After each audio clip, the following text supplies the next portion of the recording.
You're listening to Learning Leader Spotlight, interviews with corporate L&D leaders. On each episode, we sit down with key industry experts to discover more about what's happening in the world of learning and development, from current trends and insights to the most valuable lessons learned along the way.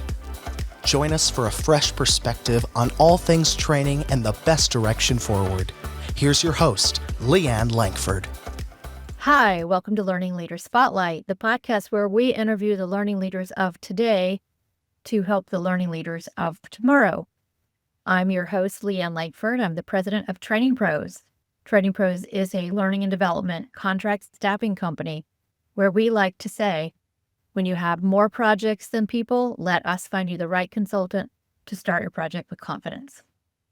I am really excited about my guest today. And I really hope I get his name pronounced properly. It's Mike Grabarek. Did I get that right? You got it right. Great. He's the Associate Director of Corporate Learning and Development at SS&C Technologies. Welcome, Mike. Thank you, Leanne. Pleasure to be here. I'm looking forward to this. Yeah, I am too. You've got a lot to share. As I heard someone say at a conference the week before last, Mike is from learning and development in the days like I was, where it was the binder age, not the e-learning age. Right. So Mike, can you share with our audience a 60-second overview of what you do? Sure. So I'm at a place right now in my career where I'm harvesting 35 years worth of skills. And so what that entails is I spend an awful lot of time with either intact teams or individuals, figuring out where do they want to go, what's holding them back, and then going in whatever method is required and makes the most sense, helping them do more than what they thought they were able to do. So, and for traditional learning and development, we're looking at things like diagnosing performance challenges, professional coaching. We have creation of e-learning and learning experiences, live learning. Sometimes it involves change management, sometimes assessments. So you've had a lot of people who are L&D, let's say, enthusiasts here. And so I tend to run the gamut here, depending on whatever is needed. Great. It sounds like a great use for somebody with that many years of experience in L&D. Yeah, I'm a fossil, officially. Well, as somebody with 33 years, I don't like that. So what about L&D first attracted you to the field? Yeah, so my actual background had nothing to do with learning and development. When I was a kid growing up and I had conversations with my dad around anything having to do with the future, what would come out of his mouth inevitably was when you become an engineer. It wasn't even like if you become an engineer. So I think I was very sufficiently brainwashed to get into a technical arena right from the get-go. And it was a good call on his part because I was like a duck in water when it came to that. And ultimately, I got my undergraduate degree in engineering and my master's degree in engineering. And I was literally, for the first dozen years, doing rocket science. So I was an aerospace engineer, and my job was to take designs for ballistic missiles and use sophisticated statistics and calculus and other things and figure out how accurate will that be in a variety of conditions. So it's literally rocket science for the first dozen years doing it. And what does that have to do with learning and development? Well, sort of what I discovered over that point in time as I was going through it is I really loved the process of taking something really sophisticated, finding that simplicity in it, and then being able to express it to other people. It was just one of those things I didn't realize I loved doing until it started happening. And that was a great forum for it. So over the years, I found myself teaching a lot, and I love teaching. I really found that I had a passion around that. And so I ended off I was at GE at the time, aerospace division, which they've since sold off. But I went to the head of engineering after about 12 years doing this. And I said, I really want to get into leadership development, learning and development, teaching other people. And he kind of just sent me packing and he says, "You're too good at what you do. No, just go back and do it." So a year later, I come back to him and I say, "Gordon, I'm going whether you like it or not. Can you help me out?" And about 2 weeks later, what he ended up doing is calling me up and he says, "I've got you lined up for a job at GE's Leadership Development Institute, Crotonville." And this was during the heydays of Jack Welch. So what an opportunity it was. And I ended up going over there very quickly. And it was an amazing culture that we had over there. You got to experiment, try new things. I was all over the world working with senior leaders, running programs, that kind of thing. And it was just a real delight doing that kind of thing. So really that big leap was, all right, technical work is great. I love doing it, but I really love teaching other people and had a real passion for that. So ultimately that led to working at other companies, having my own consulting business for 10 years, going back into companies, heading up HR, all of HR in 2 different companies. And now, I was joking around about being a fossil, but I'm kind of at the point in my career where I want to do what I love to do. And so 3 years ago, I came to SS&C Technologies, and essentially my role is sniff around, see what needs to be done, and then help people become successful and teams become successful. So I've got the autonomy here as well, which is just really fantastic. Wow. So you have the absolute best of everything right now. You get to live the life of a great consultant and get a salary and benefits too. Well, that's a good point because there's a big difference between having your own consulting business and being in a company, and there's huge pluses on both sides. But one of the big pluses, when you're in an organization, you're in more demand than you can ever handle. It's right there because it doesn't cost the people in the business anything to bring you on board and help them out. So that's a great point. Yeah, it's absolutely. And I love, your reference to being at GE during the big heyday, because I was also at GE when it was named the best place to work in the world. Yeah. And their development, and they did all of the things that we would read about in magazines as the coming trend. They were doing them. So I got to get all that experience, which was fantastic. I could see where it would lead to a very successful consulting career for you after that. Yeah. It's like you said, it's a different animal doing that kind of thing. Mhm. But either way, I love doing this kind of thing, what I'm doing. You can have the sales and marketing, by the way. Some people absolutely love all of that. I like the doing part. That's great. So 33 years is a good time period to have watched what's happened in L&D. What do you think are the most impactful changes you've seen? Yeah. When I think about it, way back when we thought about training, it was much more of a one and done sort of thing. You bring somebody into a class, you give them an experience. We're all done. Now go forth and please behave accordingly. And everyone forgets it and they don't do that. And so some big trends that I'm seeing now are a lot more one and dones moving over to a whole learning ecosystem. Let's call it that. So now we have at our fingertips, we can get the knowledge content across using e-learning. And when we do that ahead of time, when we get to live virtual or in-person virtual, we don't have to teach the knowledge stuff. That's already done. So we can do these flipped classroom and then now working on applying, testing it out, role playing, and so forth to reinforce the learning.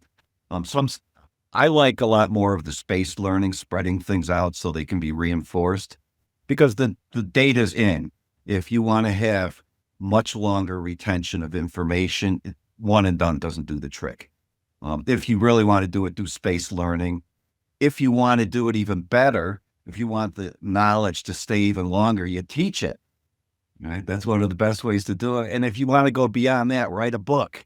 That'll really do it for you. But yeah, so it's this whole ecosystem. We have a lot more technology, a lot more at our fingertips, a lot more just-in-time information. I can remember back years ago with an outfit we had where just in the e-learning part of it, it was just videos for an hour and a half, 2 hours that you were supposed to sit down and look at. Now, the most you can do is maybe 5 minutes. You've got to chunk things out, space them out over time. So that's a big deal. And people don't have patience anymore. So I think that's what is driving a lot of this. What I was just looking the other day, the average length of time a person takes to read an email, no matter how long it is 12 seconds. You're done. So we're impatient. So we've got to adapt to that. Yes. I think everybody else is impatient. I have been impatient since way before it was in style. So yeah, I understand that, the 12 seconds on an email. Sometimes I'll get these emails that are like 5-paragraph essays, and I'm just, oh my gosh, boggle my mind. I'm gonna have to read this. So yeah, no, I love what you're saying about, you're flipping, we're able to flip the classroom now. Flipped learning is a big thing to me, especially when my kids were in school. The teacher would lecture in class and then send the homework home for me to help them with. And I'm like, it should be the opposite. Do the homework in class with the teacher there to help you, and then send the kids home and they have to watch a video or something. Yeah, right. Yeah, it would be easier, because a lot of parents can't do all of the homework. We don't all excel at every subject. Isn't that true? But yeah, and then your talk about the spacing it out and the forgetting curve and all of those things. It's so true. I can remember so many classes I went to that were like 2 straight days in a row, and at the end of it, you might remember a tenth of what you learned. Right. If you don't get the That's book right. back out and reread it and restudy it, you're not going to remember what you learned.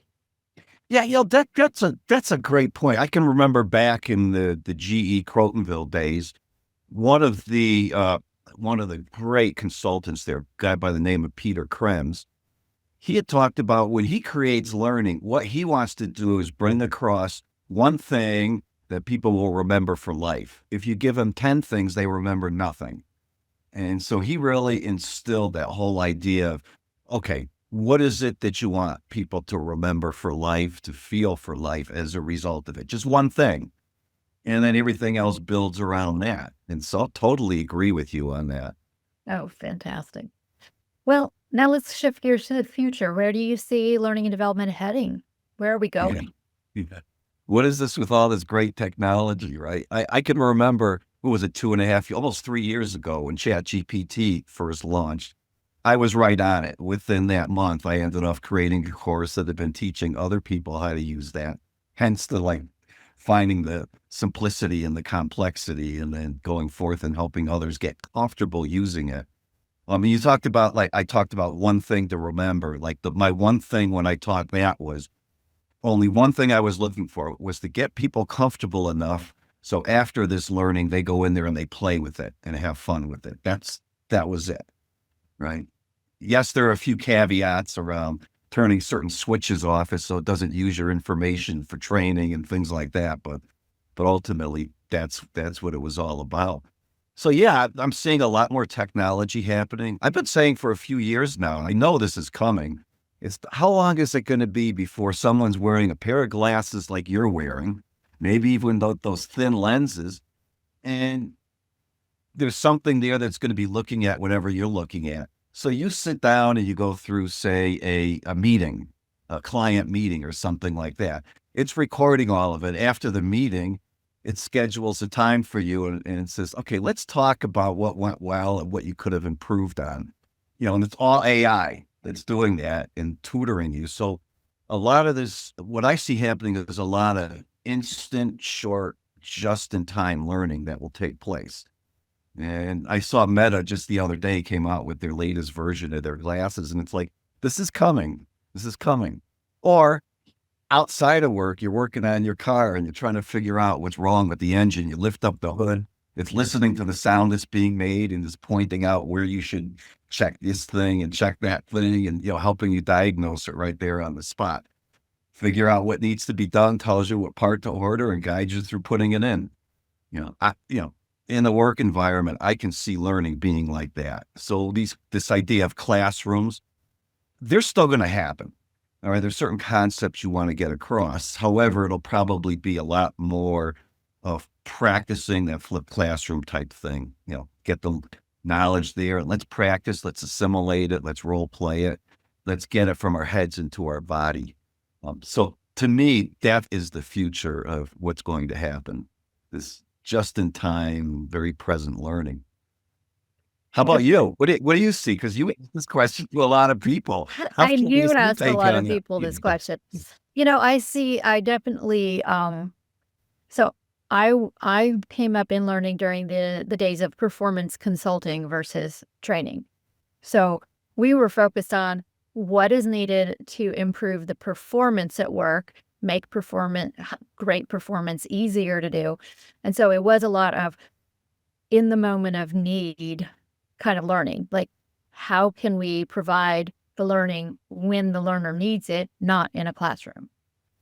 And we did not have the technology to do it back when I was in corporate. We were in a different millennium. So we did not quite have that technology, but using what is available now and where we're going. And every day I'm learning about a new thing, a new technology with AI, or a new thing you can do with AI. And it's amazing. And I do believe a lot of what you said is true, is that you're going to get not only instant feedback after the meeting, but maybe you'll be getting prompts that just pop up on the screen saying, here's a good time to introduce this or ask this question. And it'll just help you through the process a little bit easier. Yeah. I mean, you still have to use human judgment, but something to help you deal with common situations or difficult situations as you're doing them. And then there's, I just believe that there's going to be a lot more of assessment opportunities for learning and development. So for instance, AI could be assessing exactly what people are making mistakes on. Oh, we have, 10% of the call center reps are making a mistake on this task. Boom. We know exactly what we need to do, and we can go and target that one task and get it done quickly and teach them how to do it properly, or create a performance support system for that one task. Yeah, no, that really just brings home something else that I think about. As we get more and more immersed in technology, there's going to be a big missing there. All right. So what this technology does is it gives you the what. It may diagnose it. It may synthesize. It may, tell you this is what you need to be done. The other big missing piece is you need to get people on board with that. And, that sort of takes me into we all go through these big ahas in our life. And way back in my engineering days, and I was a Neanderthal back then, this is it was a long time ago. And I remember I came up with a lot of really breakthrough things that no one's ever done before and all that. And I was this arrogant jerk that had a mindset of, if you can't see my brilliant solutions, that's your problem, not mine. Right. It was just, that was, I can admit it, from way back when.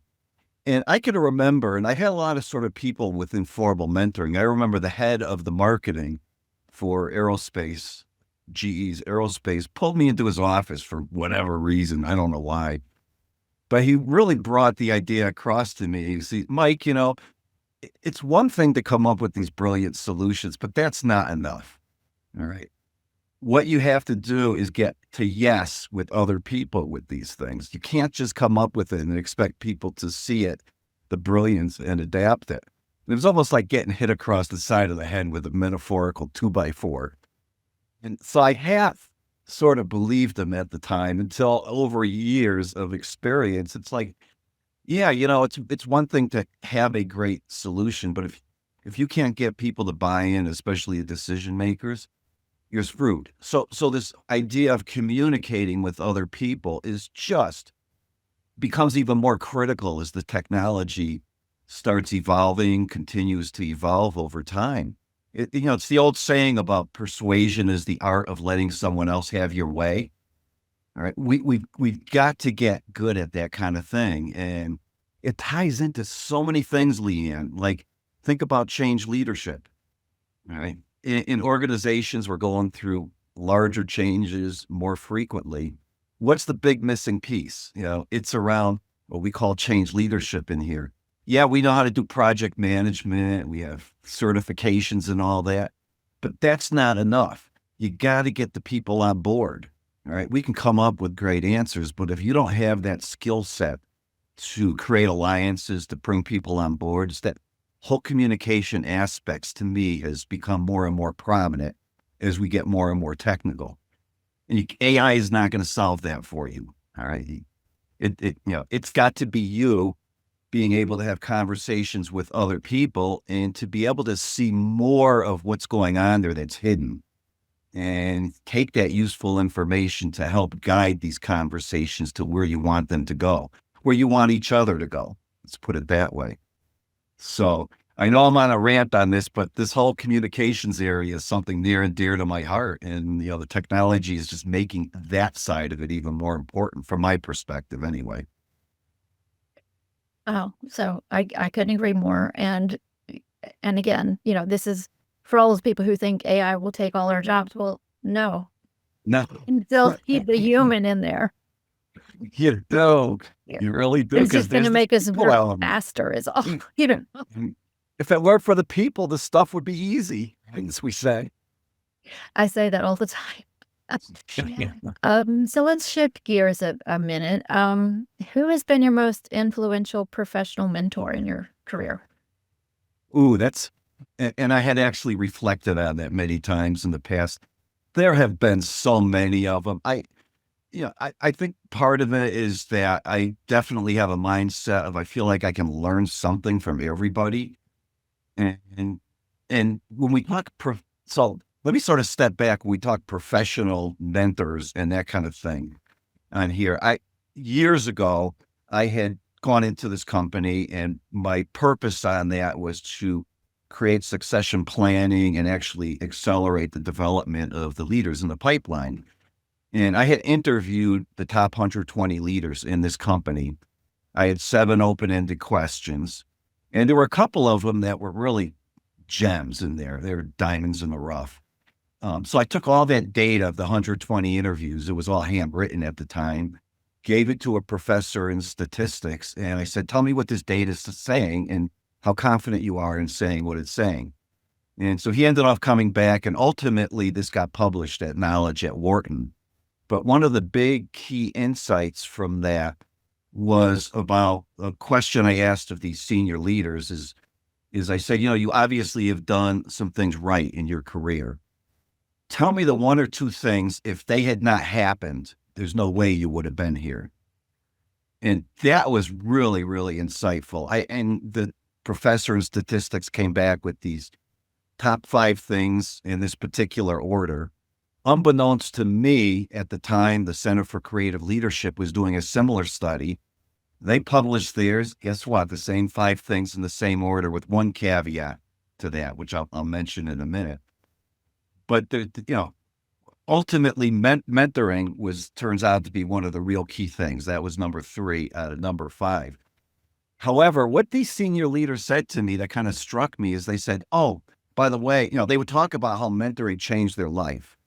And then at the next breath, they would say, oh, yeah, and by the way, I was part of formal mentoring programs and they don't work, which is really interesting, right? So it's got to be kind of like organic, the way it happens. It's not like, and we still do it to this day. We create structures, we use technology to make sure they're happening and all that. But really, to me, mentoring works best when you see as part of your role a responsibility for developing other people, whether you're a leader and it's in your span of control, or whether it's other people in the organization that maybe you see as real high potential. And, let's help accelerate their career and do the same that others did for us on here. But my whole point on this is mentoring works great when it's organic. When you make it too artificial, people will tell you it doesn't work. So it's a bit of a catch-22 with that. And I know you're big on mentoring, Leanne. What, curious as to, in your case in mentoring, like what works, what doesn't work, even how important is it from your perspective? So I love how you're so curious and you keep flipping the questions back to me. that I need to. Well, I need to learn from you too.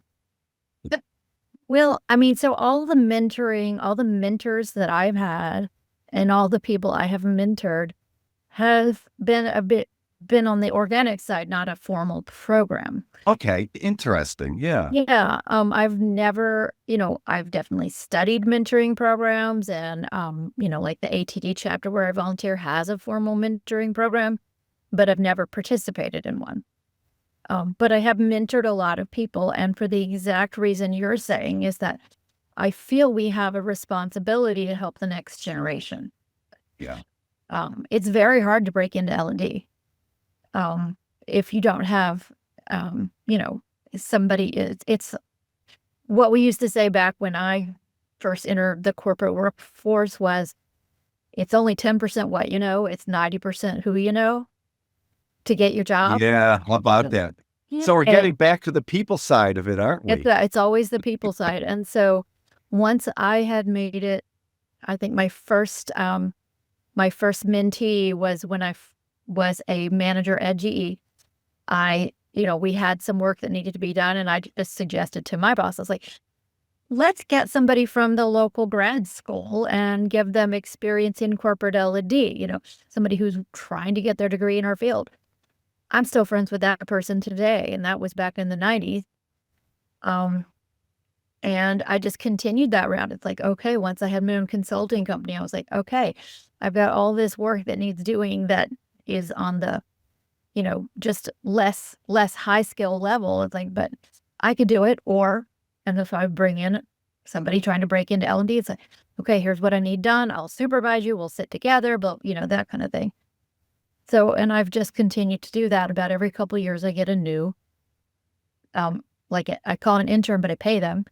But it's just learn, get something on your resume, and get into the L&D field.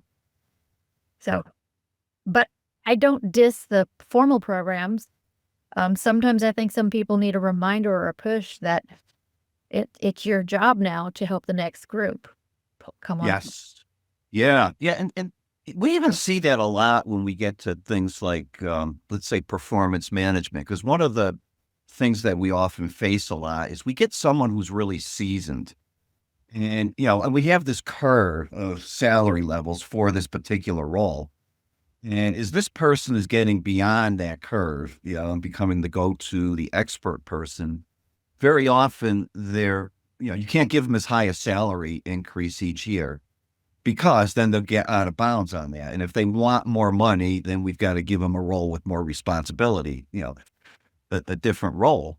And so one of the things we often see is these individuals who are your anchors. They're great at doing what they do. As they start evolving, what I found that's a great idea to keep them growing in their role is having them. Now you start adding on here this idea around a mentoring role. It's now your job to create this next generation of people who are gurus like you on here. And so that's one of the things I love to do, because a lot of times they're dissatisfied, or they just start getting in a rut or whatever, but you can give them a whole additional role, which is critical for the company. It's critical for the organization. I mean, how often has someone left who was key, and then for months, the rest of the team is scrambling? So this helps things run a whole lot more smoothly. So it's a critical role for individuals like that to play. I couldn't agree more. It's so hard to get that knowledge that someone has, and it's not necessarily knowledge that you can write down, because a lot of it is just the way they respond to each situation. And it's like, well, how do you transfer that? And it's I think that as people are getting to that level where they've been in a company so long and they're at the top of the field and the top person for everything, I would hope it would be very rewarding for them to be asked to start mentoring people. Yeah. Yeah. And the other thing too, that's come out as you're talking about that, Leanne, that I think about, I joke with people sometimes saying I'm 175 pounds of scar tissue. I think it's just so critical to be an experimenter, and here there's no way I would have gotten to be able to do what I did if I weren't running constant experiments. Some of them blow up in my face. Some of them work fantastically, somewhere's in between.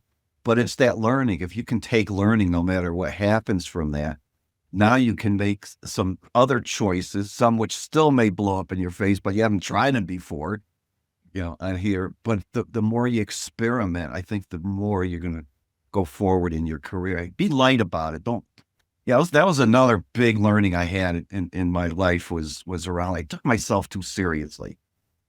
If I made a mistake, oh my gosh, I would beat up on myself. And if someone, God forbid, somebody else then mentions it to me, I'm going to chew their head off because I already beat myself up. I don't want to hear about it anymore. And, and just through some experiences, seeing some people just, facing all kinds of adversarial situations, and they learn to just go with the flow.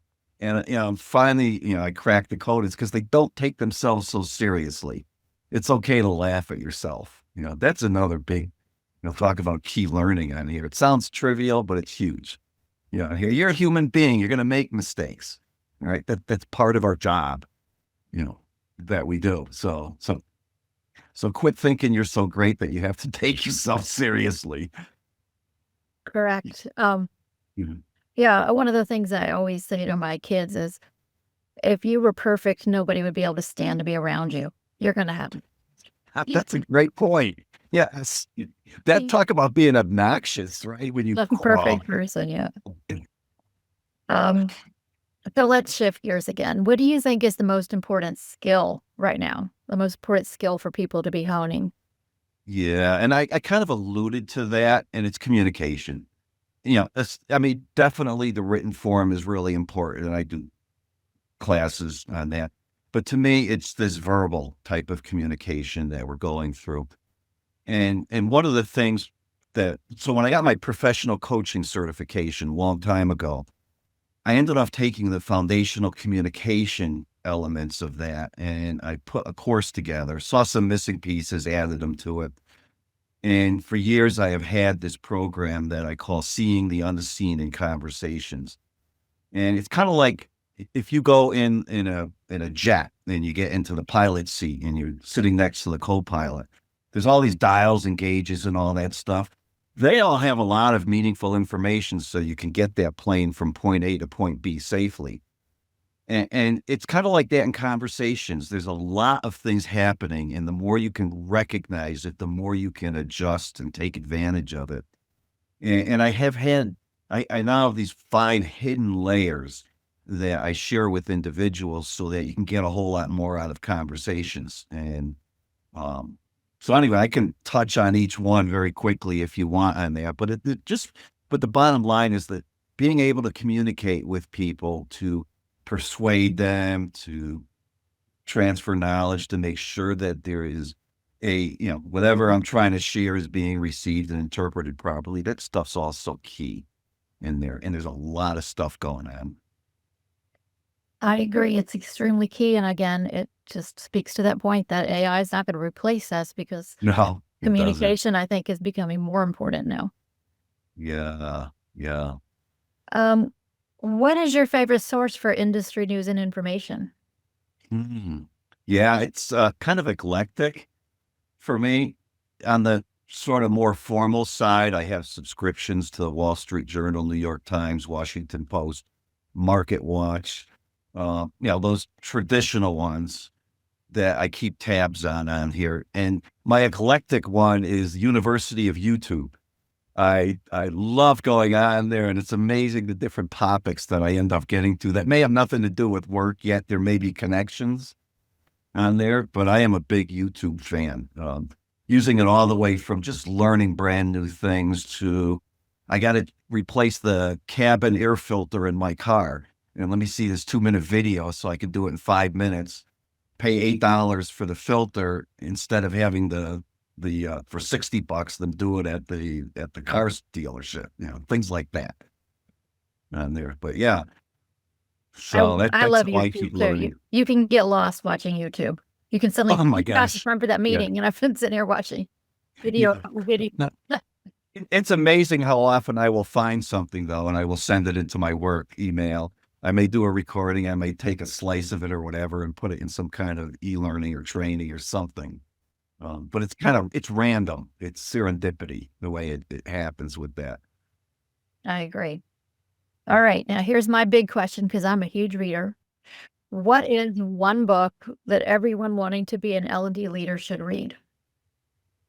Yes. I am not sure there's one book. I can tell you one book that had an enormous impact on me. And it's not a real popular book, but it was just a life changer for me that got me into becoming a professional coach. And it is called, and I actually have it right here because I keep it on my lap. All right, Language and the Pursuit of Happiness by the Chalmers brothers. And I actually got to know the author of here. He says the Chalmers brothers, but it's really just one person. It's him with the last name of Chalmers.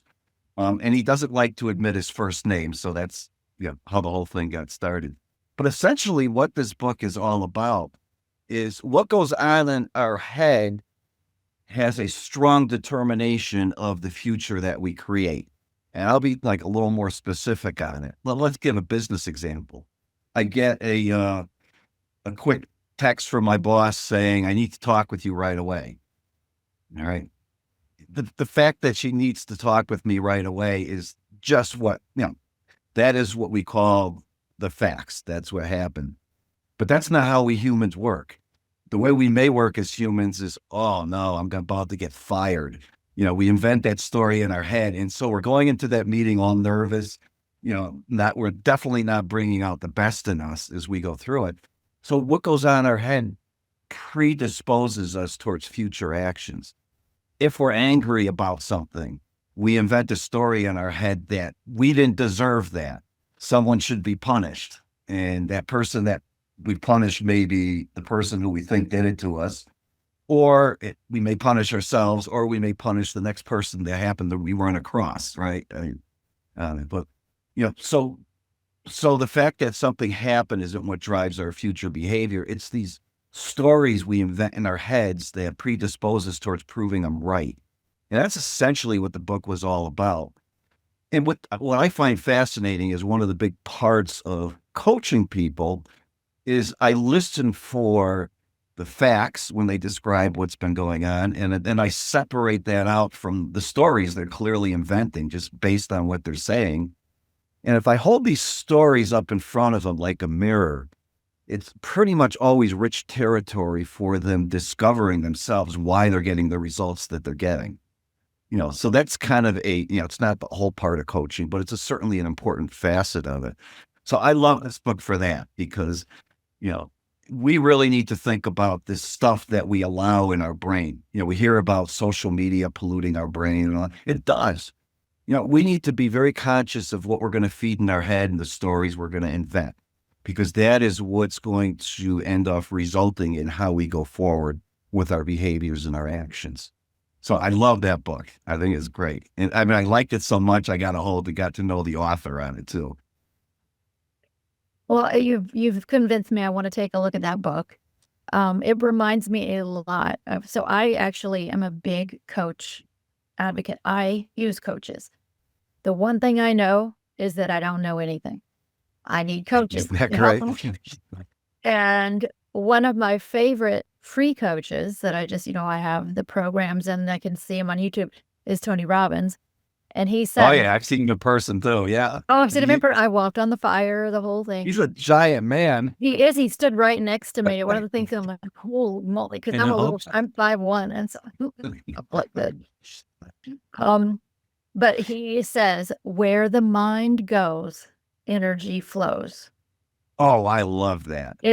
So it rhymes, it's short, and it tells the whole picture. So for instance, when the shutdown happened, I wonder how many people were like, oh my God, we're going to go bankrupt. We're going to go out of business. This is going to be horrible. We're going to have to fire people. And guess what? They probably did all those things.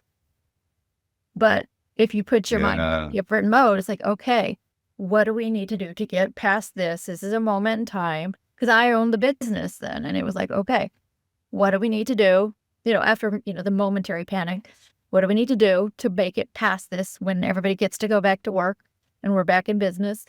How do we keep the costs down? What can we learn while we're doing this? What kind of activities can we have going on that keep the employees engaged?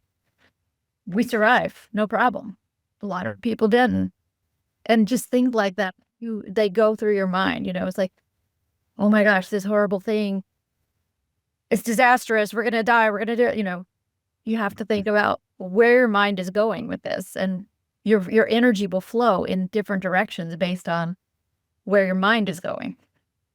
Yeah. Yeah. Speaking of that, because you're deeply involved in coaching. If I were to ask you this question and you were to succinctly answer it, and I said, okay, so Leanne, what do coaches do? How would you respond to that? Because this is one of those things I kept questioning myself for years until I found like a pithy way of, okay, this is what we do. And I haven't given it a lot of thought, but my immediate reaction is they help me solve my own problems. Ah, yes. I love that. I love that. So I have a variation of that, which is I help people unscramble their thinking so the way forward becomes obvious to them and they own it and willingly move in that direction. Yours is actually even more succinct than that. I love that. Well, and sometimes my problem is, how do I grow to the next level? But it's still, a problem to solve, and they can help me. They definitely help me. I had a coach help me decide whether or not I wanted to take on this role as the president of Training Breath. And she literally helped me think it through and helped me do my own analysis and everything. But it was still my decision, and I had to do the analysis. Yeah. Yeah. So tell me, what is your book that had the most impact on you? Now I'm really curious. Oh my gosh. I read so many books. It's hard to come up with one that's the most impactful, because different books impact me differently depending on where I am in life. And so, I mean, probably every year I've come up with a new book that I'm like, wow, that was an amazing book. Everybody should read it. I recently read and reviewed The Hidden Value. It's called Hidden Value by Dr. Keith Keating. And what my biggest takeaway from that was, where was this when I was a learning leader in corporate America? Because this is a blueprint for how to be a learning leader. But then I also read Really? other books on other topics that I think, wow, this is world change. This is amazing stuff. They really make you think. So you and I were discussing before we started the podcast about one of the books that I still remember today, and I read it in the 90s, and it's called Management of the Absurd. Okay, I've heard of that one, but not read it. And if you remember a book 30 years later, it must have done something it must remember. So I literally just downloaded it before we started the podcast. I downloaded it to my Audible. I'm like, I need to listen to that again. It's been 30 years. Let's see if it still Yeah. means something for me. Yeah. Yeah. It just was something you said about that book. I wanted to say one more thing about, like, okay, if we're in learning and development, what are the levers we need to pull to accelerate the development of leaders? And I alluded to that Knowledge at Wharton article that I wrote. It's going back quite a bit. And to me, what came out of that was the blueprint for these are the levers you need to pull to accelerate the development of people. And number one, I'll just do the 5 things, because I have designed programs basically around this for 25 years since then. But the number one thing is a variety of experiences in different functions, locations, cultures, industries, and so forth. It's that breadth of experience and getting that, especially early in your career when it's easier to do it then. That turned out to be the number one thing for these leaders, saying, I never would have gotten here if I hadn't done this.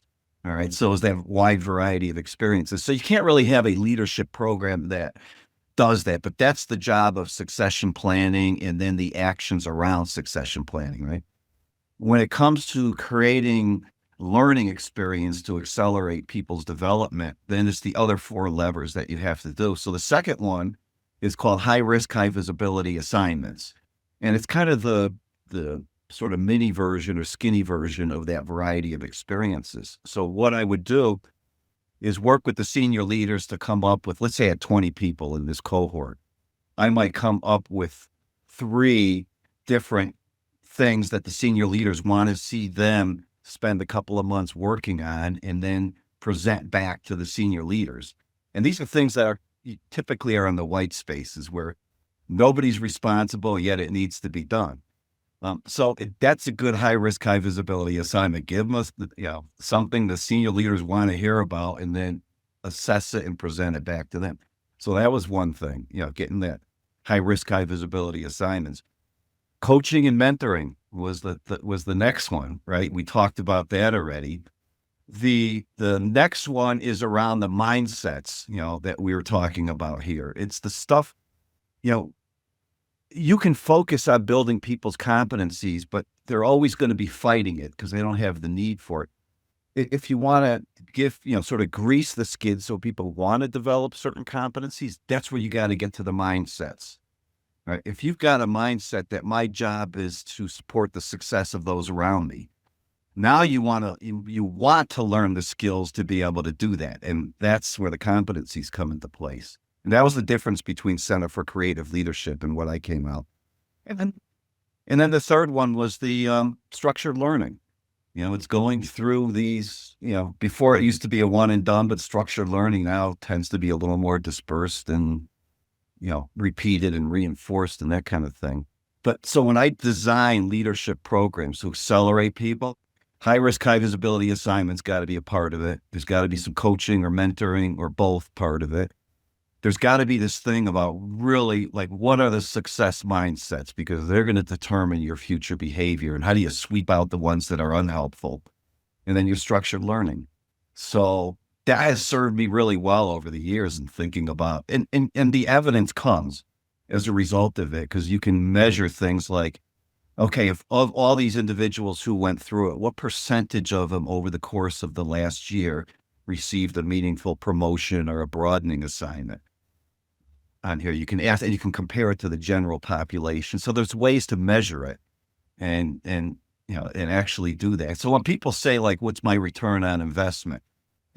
It's too complicated. You can do a regression analysis, and it could be 10 factors, and how much of this one factor contributed to it, you don't know.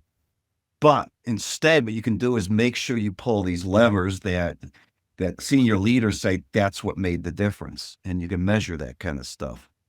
Anyway, I'm on a rant. I'll get off my soapbox now, but something you said got me on that tangent. Oh, gosh, Mike, we could keep on talking for hours. I enjoy talking with you. But you have been a fantastic guest today, and I just want to thank you so much for joining us on Learning Leader Spotlight. As my thank you to you, our charity here at Training Pros is we plant trees around the world. We've planted over 5,000 trees to date. And we want to plant 5 trees just for you in honor of you being a guest on our podcast. Awesome. Thank you. It's an honor to be here. I love that. I love that. Yeah. Well, thank you. We love it. It makes us feel good about what we're doing. And so that is it for this week's episode of Learning Leader Spotlight. We hope you join us again next week when you hear from another learning leader in another industry. Thanks for joining us for the latest episode of Learning Leader Spotlight, interviews with corporate L&D leaders.